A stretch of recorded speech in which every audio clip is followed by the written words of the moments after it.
Salut les fruits addicts, on va se promener au pays aromatique de la vanille aujourd'hui.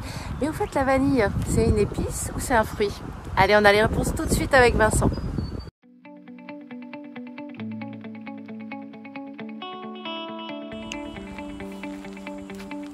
Belle cette vanille, hein. Bon, salut les fruits addicts. Alors cette vanille, c'est un fruit ou une épice?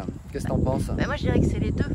Ouais. Parce qu'en fait c'est le fruit de l'orchidée. Exact. Et que une épice en fait c'est ce qui va aromatiser et pimper, pepser un plat. Voilà. Donc voilà, on utilise le fruit pour une épice. Voilà. Ça te va, ouais. docteur? Les deux pour le prix d'un. Voilà. Ok. Tu peux nous parler un petit peu bon, alors, d'où ça vient? Exact. Alors cette épice nous vient du Mexique. Ok. C'est une orchidée? Voilà. C'est une orchidée, exact. Donc dans ce genre Vanilla, il existe une centaine d'espèces. Quand même, ouais. Ouais, on en cultive principalement 3, à savoir la tahitensis, la pompona et puis la planifolia. C'est la plus commune, la planifolia. La planifolia, la vanille bourbon. C'est celle qui est la plus cultivée, la plus répandue. Nous ici, on a principalement aussi de la planifolia, on a les 3 espèces, mais en culture principalement la planifolia. Ouais. Oui, donc on s'aperçoit en fait que cette petite plantation, on l'a organisée avec un chemin de câbles qui sont tendus, qui vont permettre en fait de diriger un petit peu ces lianes et notamment les faire retomber pour qu'elles puissent boucler. Voilà, parce qu'en fait ça va permettre de donner plus de vigueur aux pieds et d'avoir donc plus de floraison et surtout de pouvoir avoir plus de fruits. Alors tu nous parles un petit peu de l'introduction de la vanille en fait dans le monde.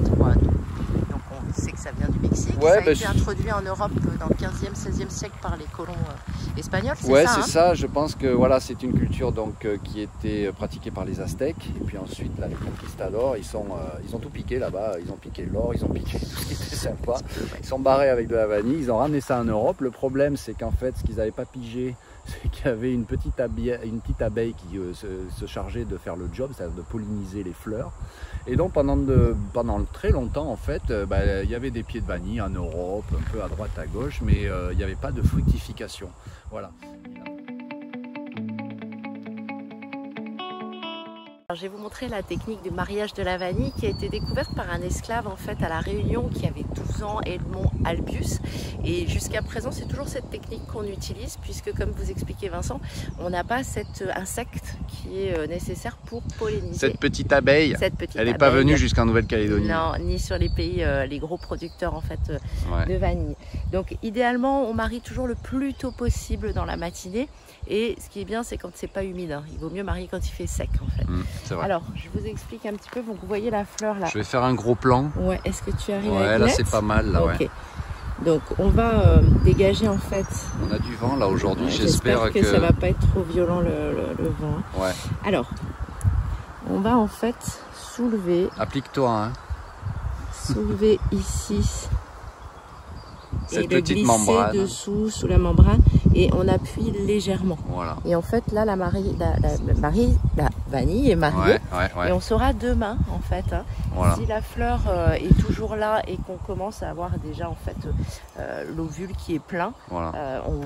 Ça donnera des gousses de vanille. Parce que cette petite manipulation permet de mettre le pollen en contact avec les stigmates. C'est ça, donc là vous avez en fait, vous voyez, là, c'est une petite gousse de vanille qui est en train de se développer. Voilà, celle-là a déjà été pollinisée. Elle a été pollinisée, on voit la fleur. Et ce qu'on appelle en fait, justement, ce qui va arriver après, c'est le balai en fait. On appelle ça un balai, où il y aura toutes les gousses de vanille qui seront là. Donc, on sélectionne souvent des vanilles qui vont retomber, sinon elles vont pas avoir une belle forme et elles seront moins grosses et moins longues. Ouais. Donc ça aussi c'est un travail en fait de sélection au niveau des gousses pour avoir des belles gousses bien charnues quoi en fait. Ouais. Non, on s'aperçoit que après donc la saison de floraison elle est en général initiée après une petite période de froid, donc notamment juste après l'hiver. Donc nous ici en Nouvelle-Calédonie ça démarre en général au mois de septembre. voilà, jusqu'à mi-décembre. Cette année, on est un petit peu en retard. Oui, mais je pense que le temps, une fois parce qu'en fait, voilà, encore une fois, il n'a pas fait si froid que ça cette année. On n'a pas eu vraiment d'hiver. Ouais, on n'a pas eu vraiment d'hiver. Donc là, on est en plein dans les mariages, alors que normalement, ça devrait être terminé. Ça aurait dû être fini. Ouais. Entre le moment où on marie et le moment où on va récolter la gousse, on va attendre 9 mois. À peu près, ouais. À peu près, 9 mois. Donc là, logiquement, sur le mois de août-septembre l'année prochaine, on pourra récolter en fait les vanilles. Yes. Tu vas nous parler un petit peu plus de la culture et de l'introduction de la vanille en Nouvelle-Calédonie maintenant. Ouais, ici, en fait, cette plantation, comme on peut voir, on a aménagé un parcours. Le but, c'est de faire un labyrinthe. Ouais. Non, en fait, le but, c'est de faire courir la vanille et notamment la faire retomber pour qu'elle puisse se boucler. Oui, c'est vrai que c'est important. Voilà, ça c'est important parce que ça va comme ça permettre de redonner de la vigueur, de la force au pied de vanille et ainsi pouvoir supporter plus de production. C'est une jeune plantation ici. On a planté les premiers plants, en fait les premières boutures, on les a mises il y a 3-4 ans. On s'en est pas trop occupé. Là on va dire ça fait 2 ans vraiment qu'on s'en occupe. Voilà, et puis là cette année on a vraiment décidé d'aménager un peu l'espace et de s'en occuper plus sérieusement. Voilà. Alors l'intérêt aussi de faire l'intérêt d'avoir aussi ce type d'organisation, c'est que ça permet d'avoir un circuit et de ne pas oublier trop de fleurs. Et oui, parce que c'est vrai quand il y en a beaucoup. Parce que voilà, ici c'est un espace, à terme il y aura environ 200 pieds de vanille, donc c'est une toute petite plantation, mais malgré tout quand ça donne, on va se retrouver avec des murs de vanille, et donc si c'est trop désorganisé, c'est compliqué, on peut oublier après des fleurs. Donc l'idée c'est un circuit, on démarre et on marie au fur et à mesure. Alors là en Calédonie, c'est arrivé il y a combien de temps la vanille? Alors la vanille est arrivée, je pense, fin des années 1800. Ça a été introduit au départ sur l'Ifou. Voilà, c'est pour ça d'ailleurs cette culture est très présente à l'Ifou. Il y a la maison de la vanille là-bas. Oui, il y a aussi la maison de la vanille. Et donc voilà, donc c'est une culture qui est quand même assez ancienne, même si on va dire pendant de nombreuses années, ça n'a jamais été une culture vraiment principale. Il y a un acteur majeur quand même dans la culture de la vanille en Calédonie qui... En fait, c'est une culture qui depuis quelques années reprend un petit peu Alors, il y a un regain d'intérêt pour cette culture-là ici en Nouvelle-Calédonie, et notamment grâce à Julien Pascal, qui s'est lancé il y a déjà quelques années et qui a surtout donné ses lettres de noblesse. Qui a donné ses lettres de noblesse à la vanille calédonienne. Il y a quelques années, il me semble, il a remporté une médaille d'or au Salon de l'Agriculture à Paris. Donc ça, c'est super pour la vanille Nouvelle-Calédonie.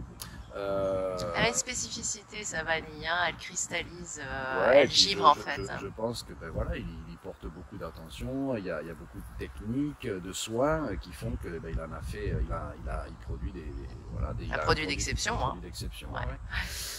C'est ceux qui, de toute façon, c'est tout le but, parce que de la vanille, il y en a produite un petit peu partout. Même oui, si, le gros producteur, c'est Madagascar. Le plus gros producteur, c'est Madagascar, mais c'est pas forcément la vanille la plus cotée, parce que c'est la vanille Bourbon qu'on retrouve dans tout le bassin indien. Ouais, donc après, je suis pas un spécialiste. Ce qui est certain, c'est que ces dernières années, le prix de la vanille a quand même explosé.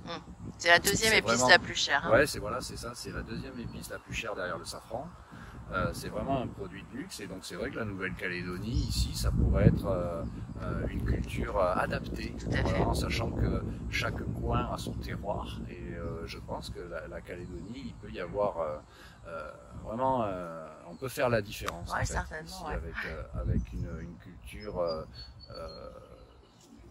de vanille qualité. Ouais. Alors là, du coup, on a la planifolia.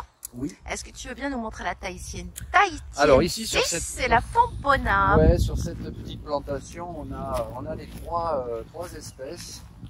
Donc ici, ça c'est la Fompona. Donc c'est une autre espèce de vanille qui est beaucoup moins cultivée, principalement dans les Caraïbes.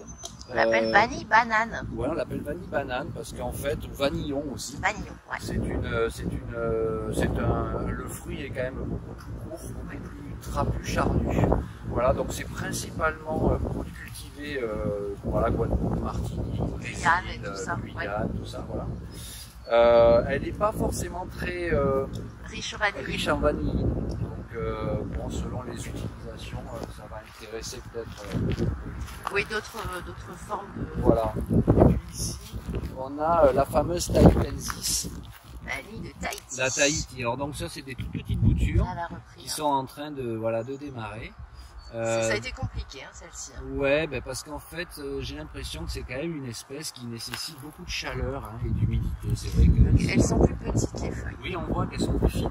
Les feuilles sont plus fines, plus pointues, petites, plus pointues. Ouais. C'est vraiment la spécificité. Donc voilà, donc on va cultiver ça. Ça, c'est aussi intéressant. Ça, c'est un arbre qui faciliterait en fait la pousse de la vanille, c'est ce qu'on dit, quoi. Ouais, donc après le support aussi est important. Donc voilà, on a décidé de mettre ces deux petites boutures de Tahitensis qui sont si précieuses ici en Nouvelle-Calédonie. C'est compliqué, il n'y en a pas beaucoup. Compliqué pour se les procurer. Voilà, on a décidé de mettre ça un peu à part et d'y faire très attention. Bon, voilà un peu ce qu'on peut dire sur cette culture. Enfin, après, il y a plein de choses à dire sur la culture de la vanille. Il y a beaucoup d'informations sur Internet. Vous avez aussi ce marché de la vanille aussi est assez intéressant parce qu'on s'aperçoit qu'aujourd'hui, il y a quand même pas mal de pays qui s'y intéressent, notamment le Brésil. D'accord, ok.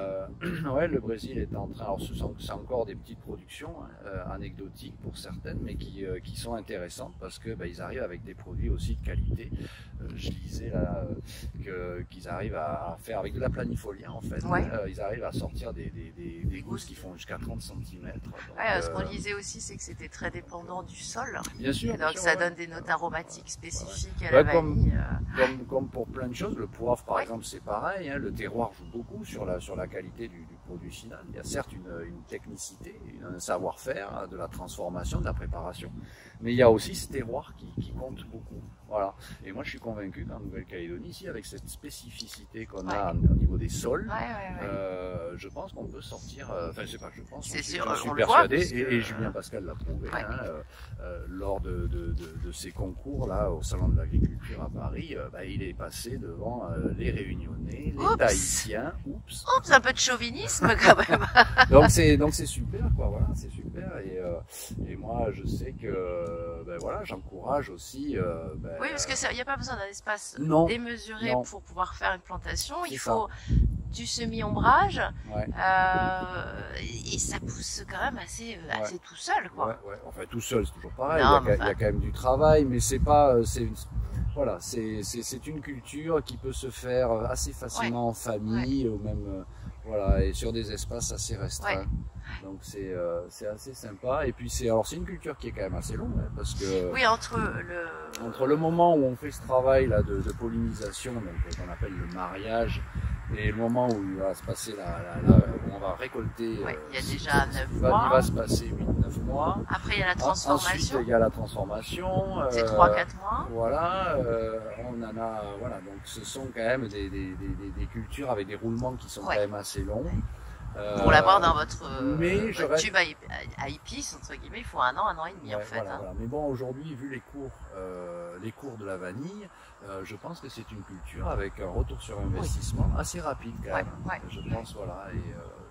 Et avec une attention particulière sur la transformation, on peut avoir une vanille d'excellente qualité. Carrément. On vous fera, dès qu'on sera à la période de cueillette et transformation, on vous fera une vidéo pour vous montrer comment on transforme la vanille. Exactement, donc on se redonne rendez-vous dans 9 mois. C'est ça, le temps d'un bébé. Ouais, voilà, le temps d'un bébé. Ok, allez, salut les filles.